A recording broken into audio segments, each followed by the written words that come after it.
नमस्कार, मैं विश्वनाथ नायर। आप देख रहे हैं एनडीटीवी प्रॉफिट हिंदी और हम हैं अभी आईपीओ अड्डा के एक डिस्कशन पे, जहां पर हम बजाज हाउसिंग फाइनेंस के मैनेजिंग डायरेक्टर अतुल जैन के साथ बात कर रहे हैं। Mister Jain, welcome.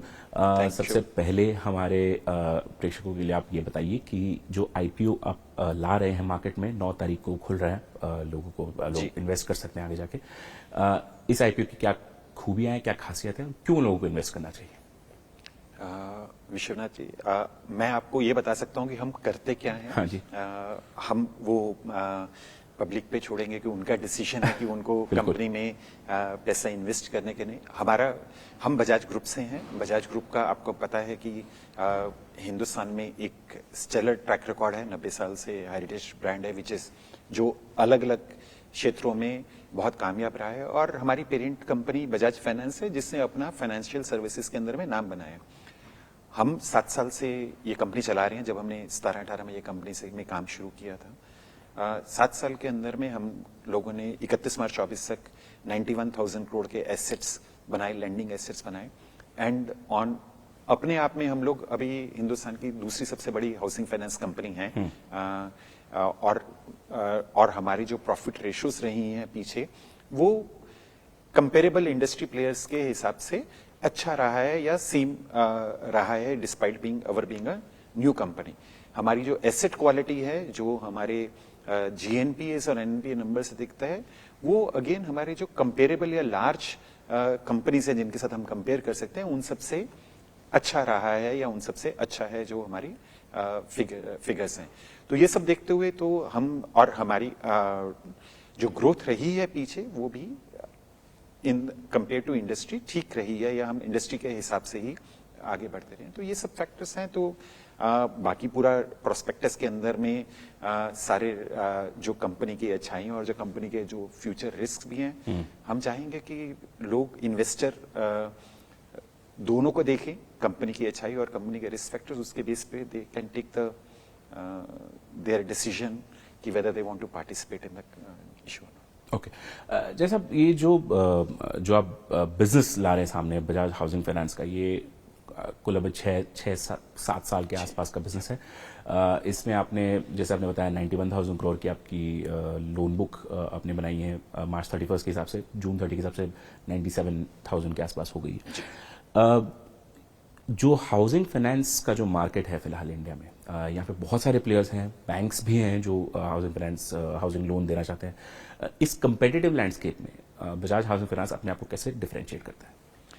देखिए विश्वनाथ जी, मार्केट का अंदर में बहुत सारे प्लेयर हैं, क्योंकि मॉर्गेज का जो मार्केट है या जो होम लोन्स का मार्केट है, वो विश्व में रिटेल स्पेस में सबसे बड़ा मार्केट होता है। रिटेल स्पेस का या रिटेल फाइनेंशियल का सबसे बड़ा हिस्सा रहता है। और हिंदुस्तान में भी वैसा ही है कि रिटेल फाइनेंस के अंदर में होम लोन का सबसे बड़ा मार्केट साइज रहता है। तो मार्केट बहुत बड़ा है, तो नेचुरली सब प्लेयर, चाहे बैंक्स हैं, चाहे प्राइवेट प्लेयर्स हैं, हाउसिंग फाइनेंस कंपनीज हैं, एनबीएफसीज हैं, सब कोई इसका हिस्सा बनना चाहते हैं। बिकॉज आप अगर फाइनेंशियल सर्विसेज में हैं, तो आपको मॉर्गेज के अंदर में होना ही पड़ेगा अगर आप एक बड़ा प्लेयर बनना चाहते हैं। और इसका एसेट क्लास का कंपैरेटिवली जो लॉस रेशियोज हैं, वो compare to other retail asset classes हमेशा से हिस्टोरिकली लो रहे हैं। तो अगेन ये भी एक कारण रहता है कि सबका रहे, तो सबके लिए जगह है। एक मार्केट इतना बड़ा है, सबके लिए जगह है।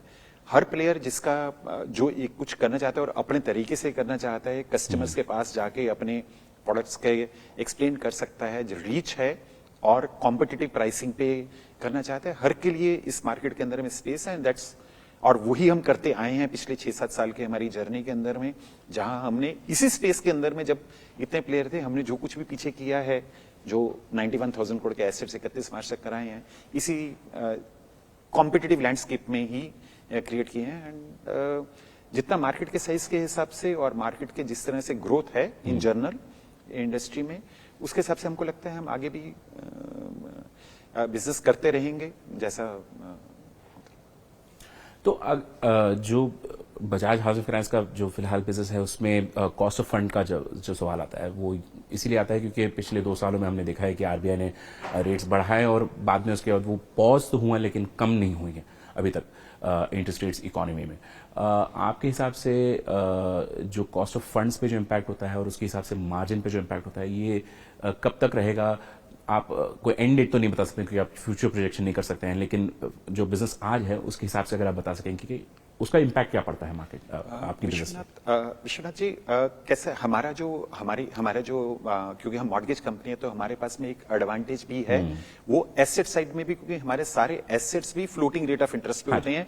इसका मतलब जैसे मार्केट में कॉस्ट बढ़ता है तो हमारे पास में भी एक एबिलिटी होती है वो कॉस्ट पास ऑन करने की। मार्केट में कॉस्ट कम होता है तो हम लोग उसको कम कर सकते हैं।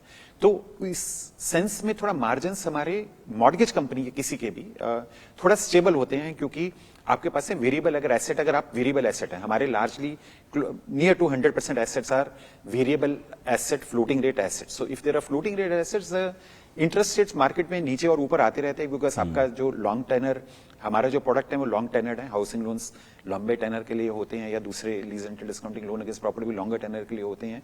इंटरेस्ट रेट साइकिल्स दुनिया में और हिंदुस्तान में हमेशा ऊपर नीचे आते हैं, उसके हिसाब से कॉस्ट ऑफ फंड्स बढ़ती हैं, तो आपके पास में लेंडिंग रेट्स आपका बढ़ता है, कॉस्ट ऑफ फंड नीचे जाता है, आपका लेंडिंग रेट नीचे जाता है। थोड़ा बहुत मार्जिन पे इंपैक्ट आता है, बिकॉज हमेशा बिल्कुल परफेक्ट टाइमिंग नहीं होता। कई बार कॉस्ट आपका थोड़ा पहले बढ़ता है, आप पास ऑन आपका थोड़ा लेट होता है, और वाइस वर्सा होता है। तो थोड़ा कभी मार्जिन थोड़ा एक्सपेंड होता है, कभी थोड़ा मार्जिन कम होता है, बट एट आप साइकिल के अंदर देखेंगे तो जनरली मॉर्गेज कंपनीज के मार्जिन प्रोटेक्टेड रहते हैं, क्योंकि ऑफ नेचर ऑफ जो बिजनेस है, वो nature of business variable floating rate का है।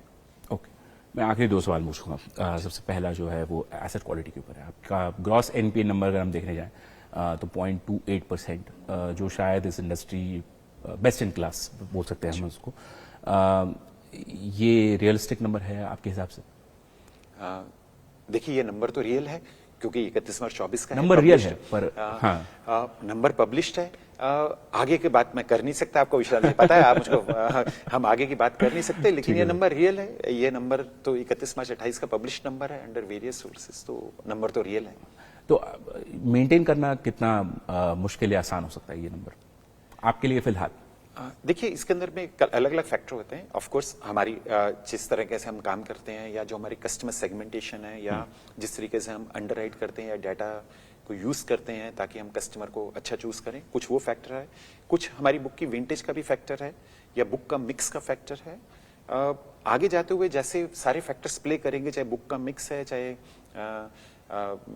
विंटेज है, थोड़ा बहुत का ऊपर नीचे का वो नहीं, कोई प्रोजेक्शन करना तो नहीं कर सकते, जैसे मैंने आपको कोई प्रोजेक्शन तो नहीं कर सकते, लेकिन it is always driven from at a point of a time, not you can't go forward and look forward and say कि this is a number which you are okay with, but of course like you called out, आपने कहा जैसे कि ये number one of the lowest numbers है।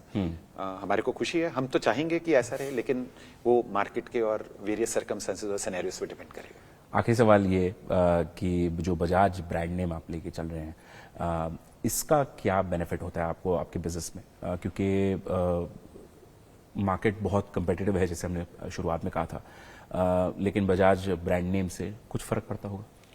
बहुत ज्यादा। हाँ। बजाज ब्रांड नेम की वजह से ही हम एक छोटे 6-7 साल के अंदर में हम इस साइज पे पहुंच सके, जो 91,000 करोड़ के बैलेंस शीट है। क्योंकि अगर ब्रांड नेम नहीं होता तो एक चेक कस्टमर को ट्रस्ट की बात आती है, बिकॉज एक जनरल कस्टमर में, बिकॉज बजाज ब्रांड एक 90 साल से एक बहुत ही एस्टैब्लिश्ड ब्रांड है in minds of a customer, and customers are able to trust that brand, that helps us to get customers.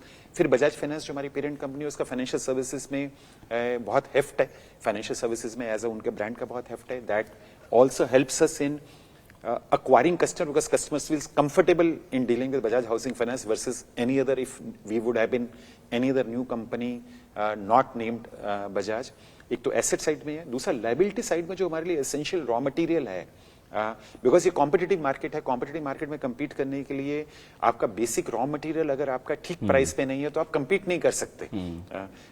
तो ये रॉ मटेरियल के लिए भी जो हमारी बोरिंग साइड के अंदर में भी बजाज ब्रांड का जो ट्रस्ट एस्टेब्लिश्ड है लेंडर्स के पास में मार्केट में, वो हमारे को बहुत मदद करता है कि हम एक अच्छे प्राइस पे बोरो कर सकें, और वो हमको एनेबल करता है ताकि हम अच्छे रेट पे, कॉम्पिटिटिव रेट पे आगे अपने कस्टमर्स को ऑफर कर सकें। जी, mister Atul Jain, thank you so much हमसे बात करने के लिए और इस आईपीओ के बारे में बताने के लिए। आपके लिए बहुत बहुत शुभकामनाएं। धन्यवाद। धन्यवाद।